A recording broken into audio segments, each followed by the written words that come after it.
Welcome back to Learning with a Difference. News headlines in English to speak in the school morning assembly of 1st April. And first of all, national news. India US to jointly design manufacture nuclear reactors in India.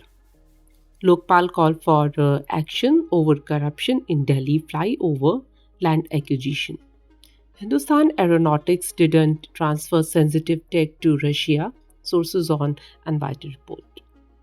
April June expected to be hotter than usual, more heat wave days likely.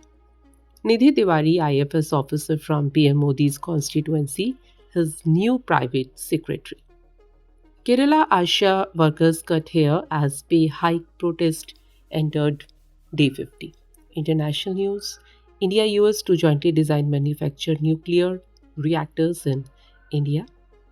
Chinese military said it is conducting exercises around Taiwan. Trump planned to visit Saudi Arabia, United Arab Emirates, Qatar in first foreign trip. Private SpaceX crew set for launch to novel polar orbit around Earth. Donald Trump said US will tariff the entire world. Let's see what happens. Trump administration paused some green card applications. And over 1,000 killed in Gaza since Israel resumed large scale strikes. Hamas. And now some sports news. MS Dhoni no longer a match winner for CSK in IPL. Ashwini Kumar excelled on debut as Mumbai Indian beats Kolkata Knight Riders to register first win. Rohit Sharma not part of Mumbai Indians, first playing 11th versus KKR in IPL 2025.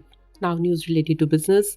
Gold price forecast. Bull run extended as institutional demand and tariff fears surge.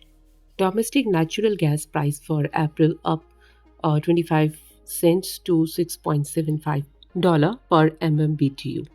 Burnout engulfed India's IT sector as 1 in 4 professionals log 70 or more hours weekly. Haldiram's on Monday confirmed that the company will sell some of its stake to IHC Alpha Wave Global. And that's all in news. Thank you.